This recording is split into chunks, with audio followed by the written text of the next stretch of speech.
Good morning, good evening, wherever you may be across the nation or around the world. Once again, you are listening to the VMware Communities Roundtable podcast.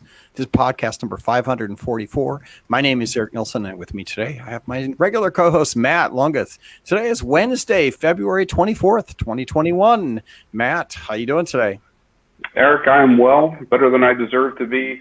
It is a sunny, surprisingly warm 61 degrees today here in central Pennsylvania, which I remember the last time we saw 60.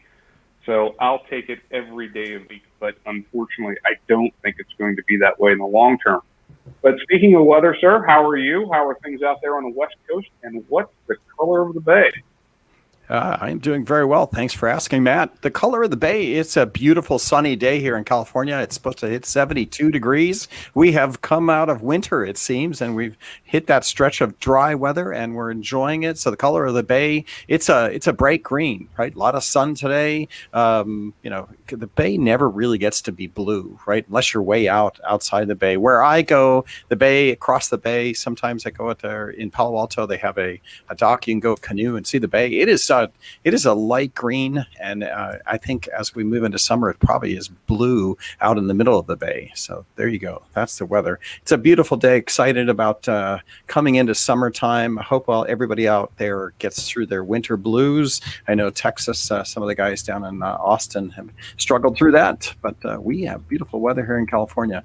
On the show today, we're going to be talking about cloud and modern apps. I believe there's a new event coming up. We have Mike Hulme. Mike is a Senior Director of VMware Cloud Product Marketing. We'll get to Mike in a second, but before we talk to Mike, let's talk about the news. Anything in the news? The only news I have is we have Corey Romero back, and we did have the vExpert Awards happen. So, Corey, why don't you give us the debrief, because we missed you last week. I know you got a bunch of escalations, a lot of activities happening on. Yes. Why don't you give us that update?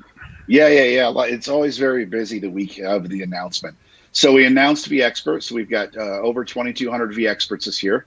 We also opened up the vExpert sub-programs. So we have 8 sub-programs. Sub-programs open for vExpert. So if you are a vExpert and you somehow missed my email, go back, go find my email, or go to the vExpert portal and sign up for the sub-programs that you're interested in. The programs we launched are modern apps, cloud management, cloud providers, NSX, end user computing, security, vExpert Pro, VMware Cloud on AWS. And we have one other, but it's not announced yet, and hoping to get it announced here in the next couple of weeks. Fantastic. I know we've been super busy in mail, so congrats to everybody that got there, and thanks to all the vExpert pros. I think there were like maybe 25 maybe heavy lifters that did all the voting for applications. So thanks yes, all them. Absolutely. Thank you.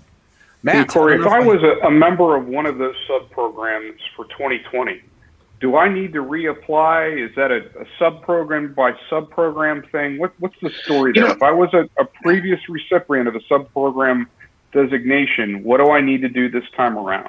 Due to COVID, we are auto-approving all of the sub-programs except for end-user computing. The reason why we're not doing end-user computing is EUC Champions was rolled into into end-user computing for vExpert, and so they're going to take in consideration COVID with the previous vExperts in that program and the new applicants as well.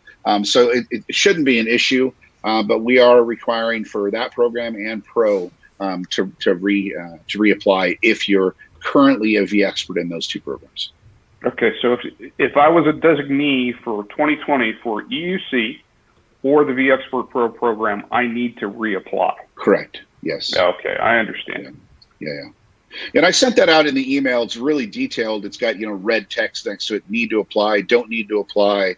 I think it's in 42-point bold italicized font. If I read through the email correctly. Hey, you know what? You'd be amazed on how many people actually reply and say, "Hey, I didn't know," right? And so you have to make it really, really clear for everyone. Just because there's a lot of detail in the email, so expect it. All right. Well, thanks for that. And now we'll get on to the main topic.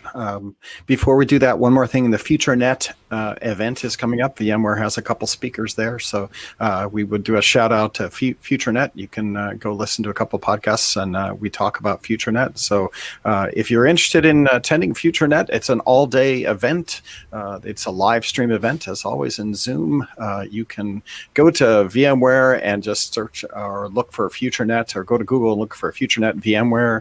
There's a couple blog articles on it, why to attend, and what it's about. And it's an all-day event coming up in March. So go check that out. And if you got some time, you can go learn about the future of networking. Go give that a call. And with that, we will transition to Mike Hugh. Mike's been on the show at least 5 times that I can remember. I think we had him back about 4 months ago just to talk about some of the acquisitions we did. And then you've been on for Google Cloud. But Mike, give us maybe because you've been on so much, the one middle of the elevator pitch of who you are and what you do here at VMware.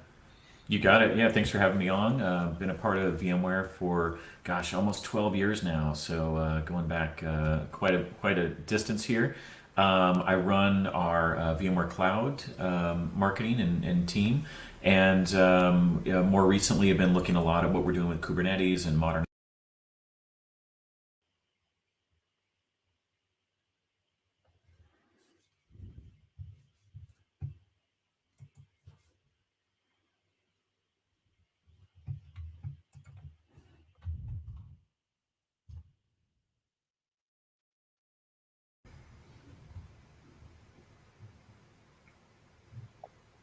Mike, I think we might have lost you there for a second. Can you just repeat what you said? I'm sorry. Yeah, sure, no worries. For those of you who didn't hear, I've just been a part of VMware now for probably about 12 years, and have really enjoyed seeing the company grow from where we were in virtualization and networking and storage and all the other great things.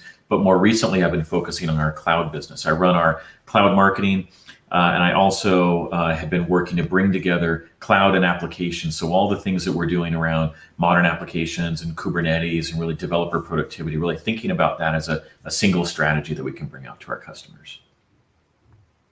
Nice. Okay. Well, as we've gone through cloud, I guess we should do a shout out. You guys are going to be doing a modern apps event, so we should do a shout out there. You can go to www.vmware.com/app-cloud-event.html. Go register for that, because you guys are going to do another event, and maybe we should talk a little bit about high level events. What are these kind of events, and what are your objectives in trying to run these events?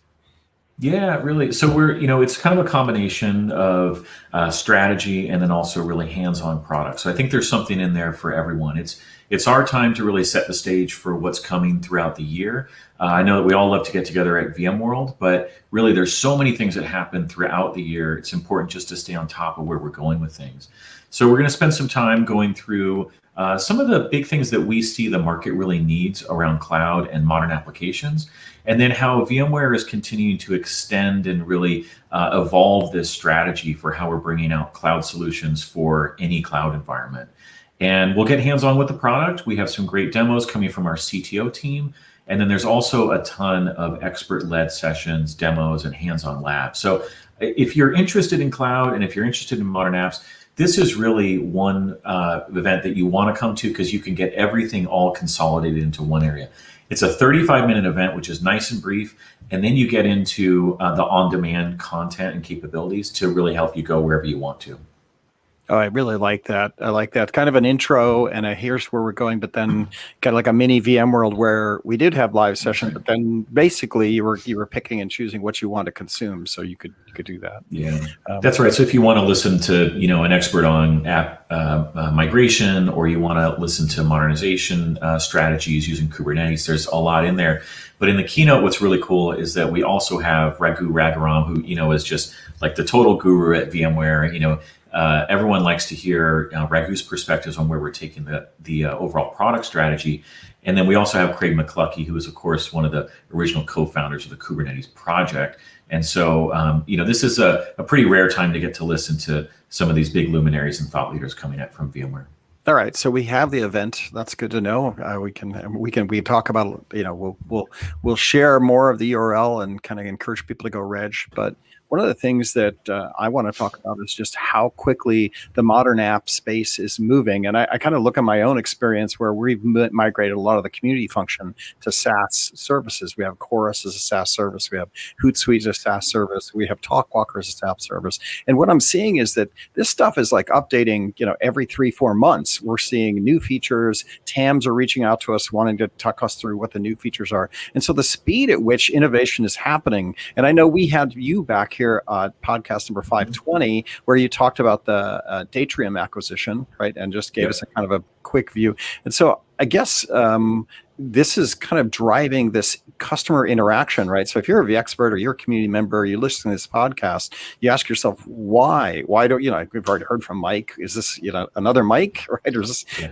and I think it's just because the speed at which things are moving in this space, in the cloud, is just fast, right? Yeah, it's really incredible. We've seen, huge acceleration just over the last couple of months even. And I think part of this is that everyone's looking for, some kind of new service to drive maybe a customer relationship or customer engagement, or you're looking at something that maybe your employees are needing now as we're all in this remote world, or, potentially a long-term kind of hybrid world of remote work and in person. And it's putting a ton of pressure on developers to just be pushing the envelope on how quickly they can get applications out. And then that's in turn driving a lot of the cloud growth. And, we saw one analyst actually increase their growth numbers for cloud from 28% to actually 35% just in the last couple of months. So it kind of shows you that something that was already moving really fast off of a large base is moving even faster. So it kind of puts the pressure onto, the listeners of this podcast to say, how do I come up with a strategy? How do I look at the infrastructure that I need in order to support those developer needs? How do I make sure it's modern? To your point, Eric, it's continuously being updated and improved. It's, you're never kind of done with that code base. And how do I still make sure that it's secure and managed and has all the operational integrity that I need as well? So there's a lot of tension and pressure between expectations and reality right now. Right. And I guess there's also this element of, when you do have Tanzu product lines now, right? Like the Tanzu product set.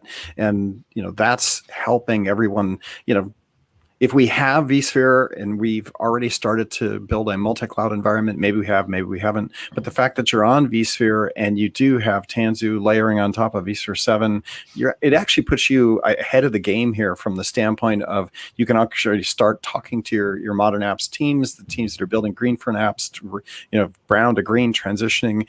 It seems like we actually give you a leg up to be able to, start on a base and then start engaging in this dialogue, right? Yeah, that's very true. And that's one of the main mantras of really everything we're doing around cloud is take what you know, really start where you are with your basic technology, the teams that you already have. You already have some incredible expertise built up on the VMware technology. How do you now take that and extend it into the cloud or extend it for modern apps and do it in a way that's very non-disruptive? I think a lot of people want that cloud operating model and they want the cloud capabilities. But the cloud transformation can often be very disruptive. It's a whole new architecture.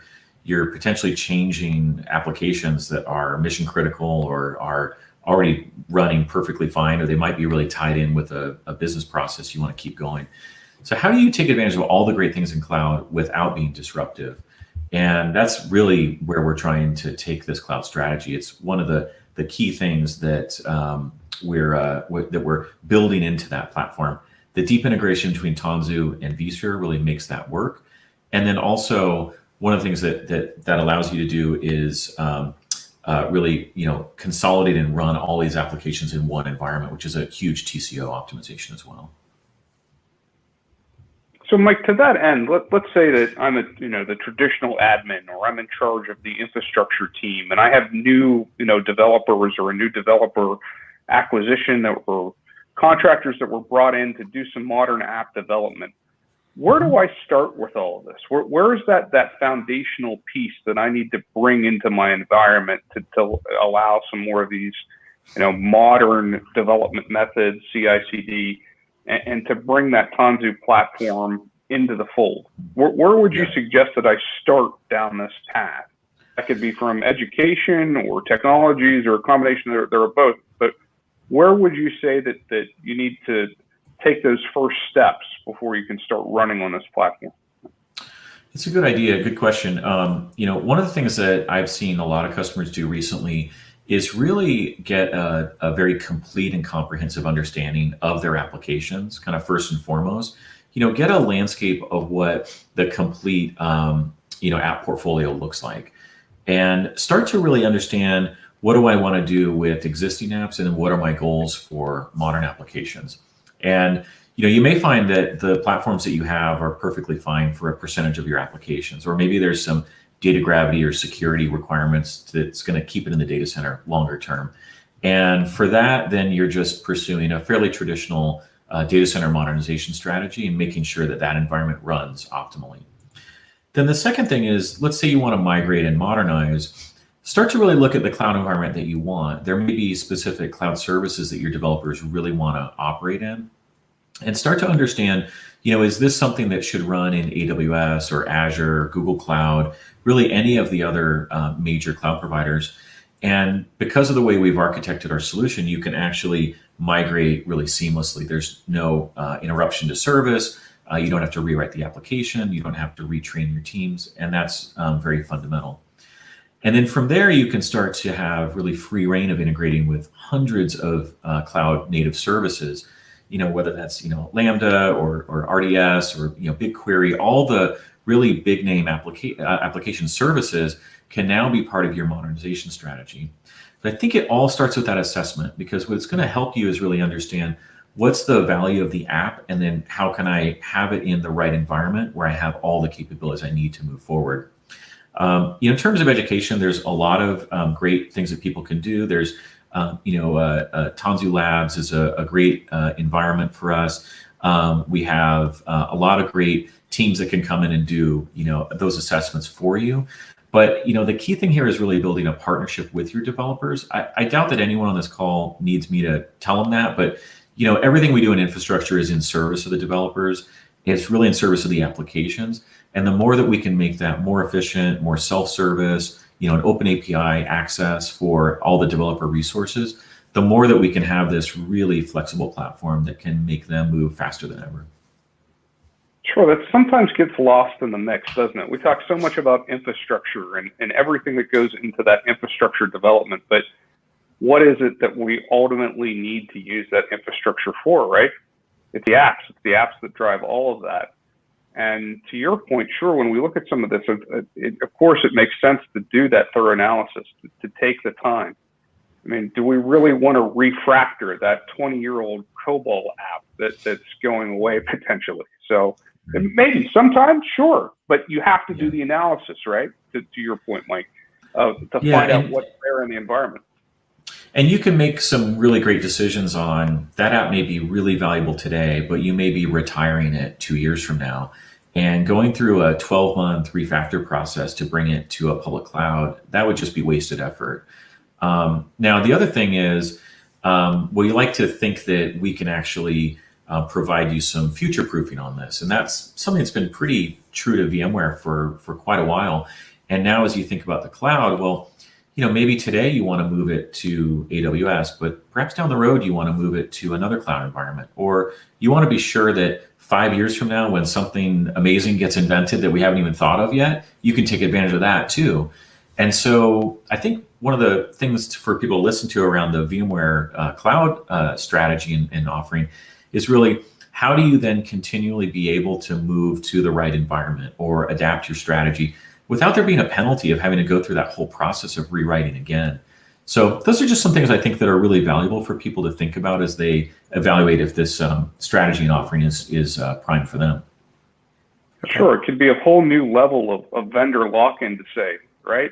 When those apps are written around a particular stack and a particular functionality, and to have that portability among the major cloud players, that's certainly important, I would think, in any long-term cloud strategy. Eric, what say you? None of us could have. Yeah. Thanks, guys.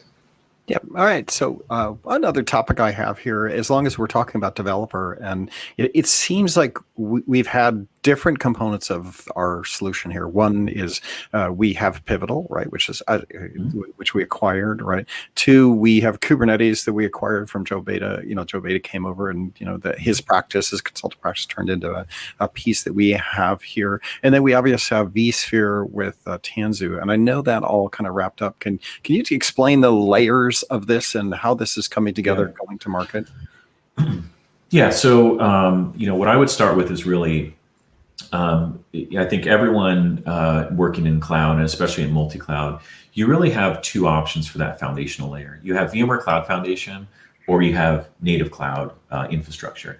And those are really one of the prime decision points. The VMware-based infrastructure is really based on VMware Cloud Foundation, and that's compute, storage, networking, and cloud management. What we think about is that as just a core building block. We've done a great job modernizing that, integrating it with Tanzu, building in Kubernetes integration very deeply, and really making this a modern infrastructure for all applications. That's now available in every cloud you can think of. There's all the big hyperscalers, and then of course hundreds and even thousands more as you stretch out around the world and look at smaller cloud. Yeah, we all know this one, right? Yeah, that's right. And then Tanzu is really the ability on top of that to deliver and run and manage Kubernetes within that stack. And Tanzu is unique in that it allows you to stretch into these native cloud services and build applications that run natively on the core Amazon cloud, on the core Azure cloud. So if you have a developer, you want to give them the freedom to really build applications and not be concerned about the underlying infrastructure, to be able to deploy anywhere and then to manage that. And that's really where Tanzu steps in as an additional area of flexibility that can help your developers have a single set of tools and environments for deploying to any cloud environment. Nice. And then Pivotal, where does Pivotal sit these days? Yeah, the teams have done such a great job of really bringing together Pivotal and the Tanzu elements and intellectual property into some a great platform. The Spring community is incredibly vibrant. We're looking at just a huge amount of activity on the Tanzu platform, on the Pivotal environment. You're looking at millions of developers, millions of containers, and they have some great things coming out this year. I don't know if I want to steal their thunder, but let's just say that as we get closer to KubeCon and then also out into Spring 1, there are some really important milestones around how all of these things are coming together, and really how we're providing a path forward for so many of the people that have gotten great value out of Pivotal and the Spring environment and all those other components too. So love to come back and share more details then. It's going to be exciting. All right. I have another topic that, because I was exposed to some slideware that was talking about what we're offering in the pieces. Yeah. And there was this one thing which I'm not sure I'm allowed to announce or not. So if I say this word and you go, no, we shouldn't go there yet, just tell me, which is there's this thing called Universal. Right. I don't know if you've heard this, but, and I don't know if this is out yet or not. Are we allowed to discuss the concept of Universal yet? Not yet, but it's going to be exciting. Maybe I'll just sort of, tease people a little bit and say, cloud is not just great technology. It's also the way you adopt it, the way you leverage it, the way that you really deploy an operating model for cloud. And so I'll just let people know that there's some great things coming. And we've talked about it and teased it a little bit in some of our earnings calls and other things. But I think this is for those of us that are really loyal and faithful VMware customers with a great install base of technology. This is going to bring you some great flexibility, and I think it's going to go over really well. Yeah, and I think that I will also, in a new space here, we're talking about like how is adoption going, right? Like how are we doing as a SaaS company, right? Because there's always a question of how much of us is our traditional package installed software on-prem, how much of it is hybrid cloud, and then how much is it SaaS services. And we have some products that are completely SaaS. We have some that are both, and then I think we have all that are both these days, right? On-prem and SaaS. And so there's this notion of subscription versus SaaS, true SaaS, and how are customers buying this stuff? And one of the questions to, I think, some of the field was, how are we doing? How are customers adopting? And the sales teams seem to think that we're we're doing really well. That people are actually adopting a lot of our SaaS models, and I think we had some Horizon people on in a show or two ago that we talked about the Horizon SaaS offerings and how easy it was and flexible it was for customers just to check hey, let's start running our desktop infrastructure in the cloud as a SaaS service, and they did some portion of the company that way. And then they were looking at pandemic results and how effective it was at lowering costs for support, right? Like they were getting 700 calls a week and they went down to like 100 calls a week. And so I guess there's this approach of how are we doing selling these hybrid SaaS environments, and sales teams tend to think, wow, we're doing really well. Some of us IT practitioners are going like, this is really hard. We're not sure where we're at here. Just wonder what your thoughts are on that process. Yeah. SaaS is actually one of the top priorities for the company this year in terms of really being all in and transforming the offerings that we have for the market, and then really selling and engaging and driving value out of those SaaS platforms for our customers. So it's a huge investment for VMware. As you point out, we're well down this path. You look at the end user computing products, you look at what we're doing around cloud management with cloud health, look at our security portfolio. And then of course you look at how we've been able to take the infrastructure stack and really bring that, into the cloud, along with all of our cloud management capabilities that we have with vRealize and the things we're bringing into the cloud there. So, overall, the progress to this SaaS model from VMware's business is going really well, and I think it just mirrors where the market's going. I mean, we're just seeing so much of an embrace of SaaS as an operating model, for all the benefits that come with management and operations and efficiency. And I think over the next this week, we're actually going to be doing our earnings call tomorrow, and we have been sharing more and more how much of our revenue is actually coming forward as part of a subscription model, which I think is really interesting to show that we view that as a marker for our own business performance. And we really view it as a marker for our ability to reinvent ourselves for this next generation. We want everyone to feel like they're working with not just great technology, but a great way of adopting and consuming as well. Okay, I have a follow-up, and then I'll let Matt ask a couple of questions too, because I got, like I said, I have a bunch of questions, so you can answer ones that you feel like answering. When we talk about Azure, IBM, AWS, Google, and even Oracle, the major hyperscalers, right, that are out there, how are we doing from a standpoint of cloud foundation on those platforms? I know we've had Azure bits and pieces, Google bits and pieces. It's not like a perfect one-to-one across all clouds, or at least it wasn't last year. I'm just wondering, how are we doing with regard to getting the full stack implemented across all the cloud vendors? Yeah, absolutely. So I think you're right. I mean, we've built these solutions over time. Working with all of those partners, it's really important that we have compatibility and consistency across those architectures. At the core of the architecture is very consistent, but we actually have a internal effort around a common cloud architecture and a mandate to really drive the consistency across all of those environments. The timeline for that is something we can share a little bit later, but in general, we see a huge value. I guess what I was getting is, are the vendors, Google, Amazon, do they want that? Are they willing to proceed with that if we can architect it? Yeah, absolutely. I mean, first of all, we're seeing a lot of great interest in those products. I actually just had a really interesting customer briefing about 2 weeks ago with one of the big references from Azure VMware solutions. And so they're just having a lot of success in deploying that environment. The benefit to the cloud providers is that the more that they can map more closely to what our customers have in the data center from a full stack, then the more that they can have ease of portability and migration.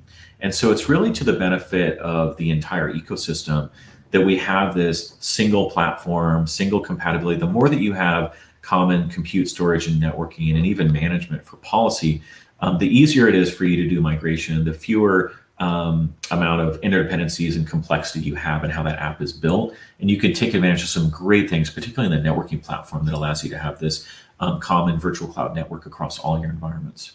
Yeah, my son works at Roku, and it's a kind of the same example here, which is Roku's small video streaming device. If you've never seen them, and when they first they did well because they were an innovator and they kind of led the market, first mover advantage and so forth. But then Google came in and made almost a free streamer.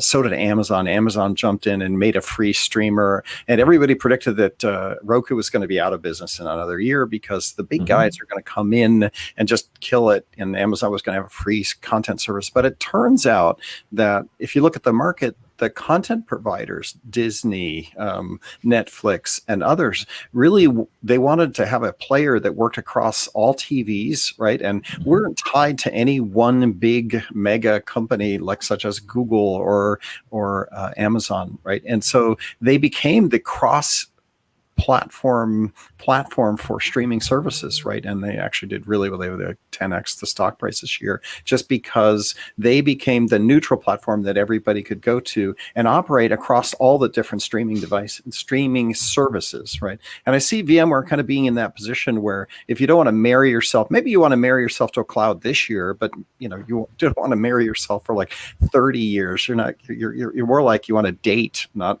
marry. And I think that that's kind of one of these examples where VMware is coming in, being kind of a neutral platform player that allows you to take advantage of the services that are available in cloud without being completely locked in.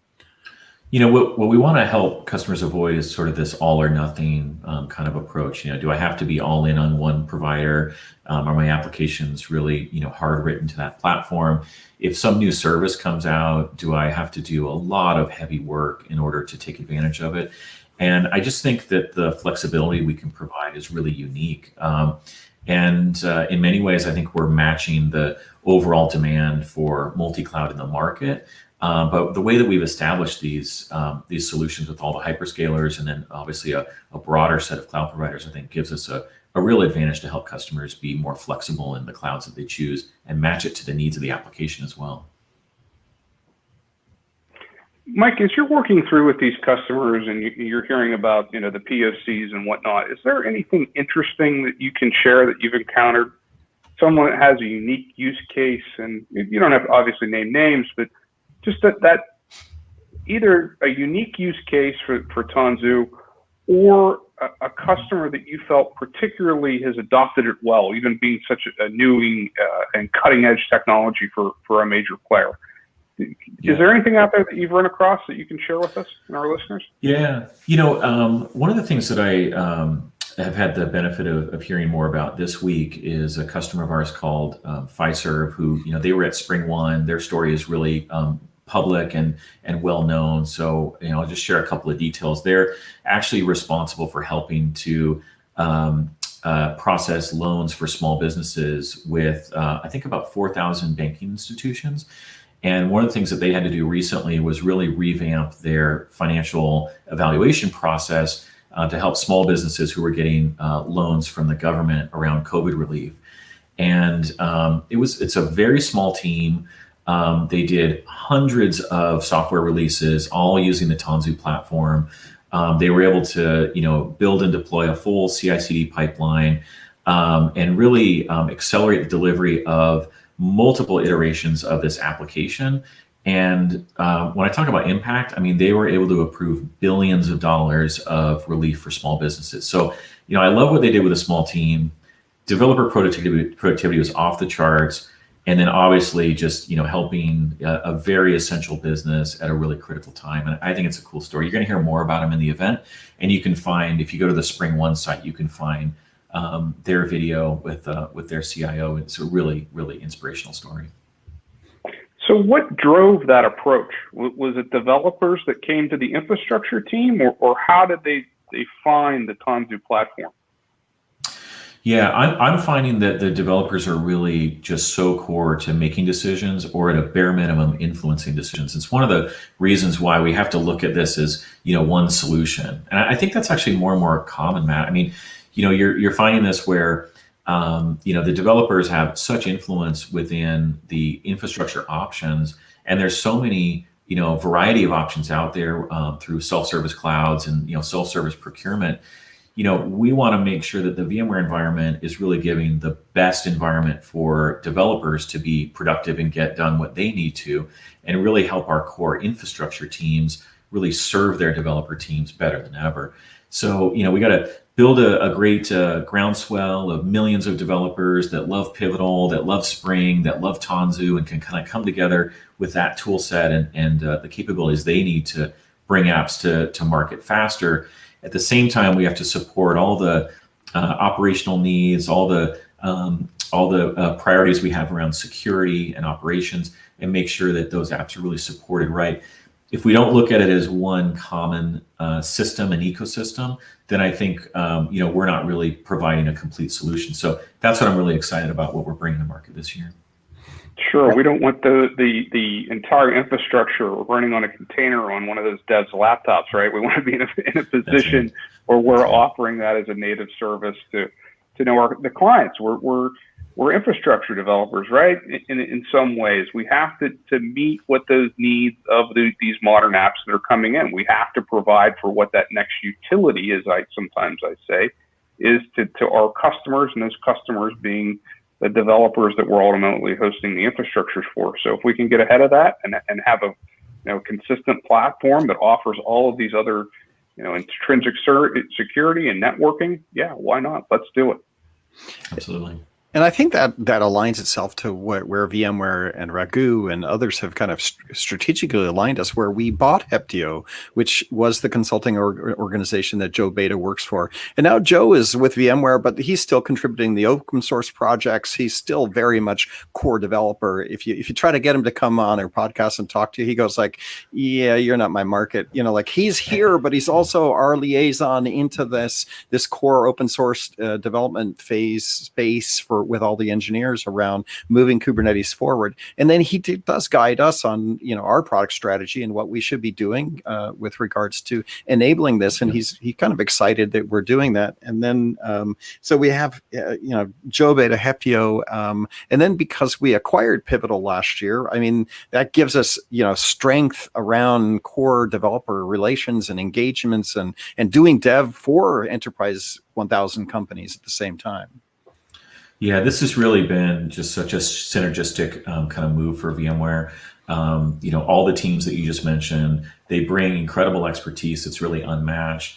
And then marry that with the 20 plus years of enterprise experience from VMware, all the resiliency, the operations, the governance, all those things that we need to continue no matter where you run. It's really about running it with all the optimal enterprise capabilities.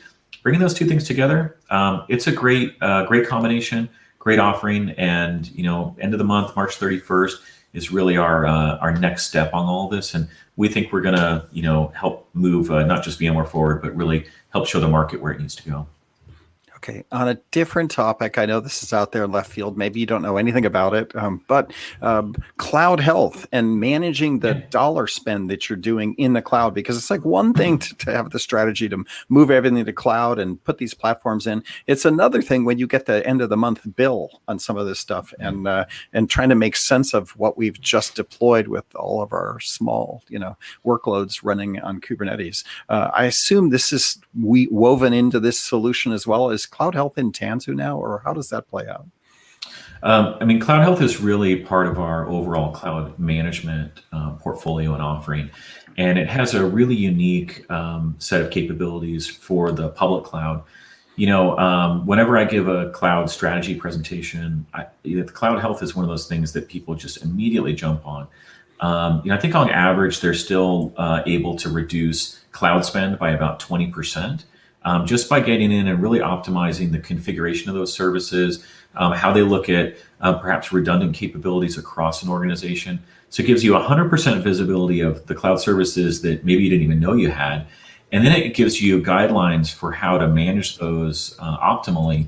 And then it really helps you put in a blueprint around your business KPIs and goals to say, let's keep it this way. In the future, I don't want to deviate from some of these really important financial and operational guidelines. There's a lot in there around governance and other pieces, but those are the key elements. For us, that's incredibly powerful because we want to not just give people great capabilities, we also want to make sure that it's not breaking the bank. I think Cloud Health is just one of those kind of business-driven platforms that allows you to optimize all the things that you're doing in the public cloud. Matt, we're coming up on top of the hour. I think we have maybe five more minutes with Mike before we'll do the barbecue report. Anything you want to engage with Mike onto? Well, sure. Cloud Health, right? Their marketing tagline was, we at least expect this product to pay for itself and then some, right? So that the cost savings that were out there for the use of the product would more than take care of the licensing and then all the other payback on top of that. Forensic accounting for cloud compute billing, I swear, will be the next equivalent of, I don't know, a patent attorney. I mean, whoever gets that right and does it well, to figure out what these options are between all of the different functions that are out there for particular apps, and being able to move those workloads around to optimize what those particular billings are, will have an amazing feature play. And I think Cloud Health helps to start down that path. I mean, it certainly is there. But sure, we talk about migration workloads to the cloud, but we also have to understand all of the new cost components behind it. It makes the old, I can remember doing long distance telephone billing analysis for a retailer that I worked in the mid-Atlantic that doing things like when long distance wasn't free, where there was the intra and interlata discounts, where you'd pick up a trunk line down in another state to make a call back into the state that you were originally calling from because it was cheaper, and before all the long distance discounts came in. So I'm sure that we're going to see some of those intricate things between clouds and services and backups and where you're storing your data, and it'll be a whole new component to come and play. But Mike, to your thoughts on that before we wrap up here for the hour? Yeah, it's the double-edged sword of self-service, right? It allows you to move very fast, but it often isn't guided by certain principles. And, we see a lot of customers really trying to put in, operational structures, centers of excellence, architectural guidelines, all the things that are necessary because cloud is transformational for them in many ways. And so, sometimes when we start working with someone around a Cloud Health implementation, we're finding, not just multiple cloud providers, but multiple versions of each cloud, multiple AWS teams, multiple Azure teams. You get into some of these larger organizations and you find just a growth of cloud services, cloud environments. One tenant does not know about the next. That's right, exactly. And there's a huge cost around that's ongoing. So, just by getting that visibility, you start to bring value almost immediately. The second thing is then being able to set the guidelines for how you want to optimize that spend. And then even more beneficial is let's set a future state and help to, manage to that overall more mature organization that's really making decisions around future cloud deployments based upon very specific guidelines. So kind of think about that in three phases: visibility, optimization, and then future guidance. And I think that those are some really powerful things. Cloud Health did a great job. I used to look at them before they were part of VMware. I loved what they were doing. So glad to have them as part of the family. And I think that cloud first mindset SaaS product is also infusing back into VMware and helping us understand how we play a bigger role in helping people in cloud overall. Yeah, it's certainly a key component in the overall cloud strategy. And speaking of cloud strategy, I do want to highlight that again, March 31st, 11 a.m. Pacific, 35-minute live event. Some great speakers, the new strategy, the continuing strategy of accelerating your app and cloud transformation. Please register, VMware.com, app-cloud-event.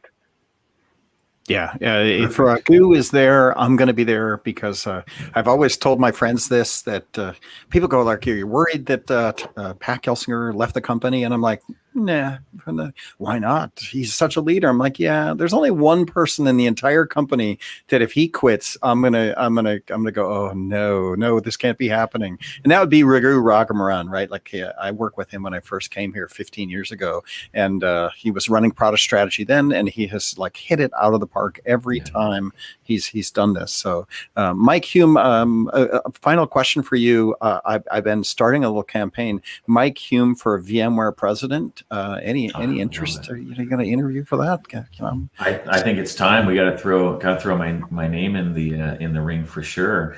I would definitely take that on. And Eric, I'm going to hire you as my campaign manager because I know that you not just have the great radio voice, you also have the reach. So bring it on. There you go. We're going to do that. You're up against, for my most favorite VMware qualified people to run the company, it's you and Kit Kilbert. So you're neck and neck with regards to like who has been right on strategy, showing up on podcasts, knows the tech, but also works at a very high level as well. So Mike, great to see you. You are now also not allowed to quit. If we lose Raghu and Mike Hulme and Kit Colbert, I start to sweat a little bit. Otherwise, this boat is sailing straight and narrow. So perfect to see you. Well, thank you. That's a high praise, appreciated. And I actually spent the morning with Kit Colbert working on this event and helping to pull forward our cloud strategy. So that was a pretty good morning for me. Awesome.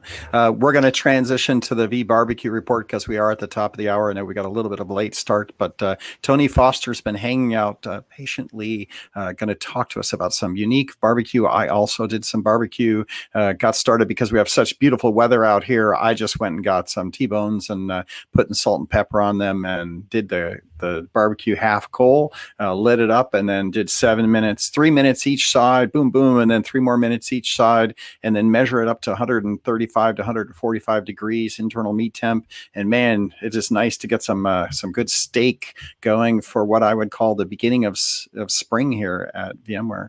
Tony Foster, I don't know if you're on audio or whether we're going to get you on a camera feed. I don't hear Tony Foster. I'm not sure we're able to get him on the call or not. But he apparently did bacon wrapped Twinkies and Oreos.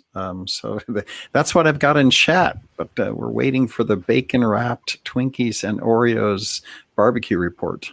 I'm not sure that I can do that. That's a tough one. Yeah.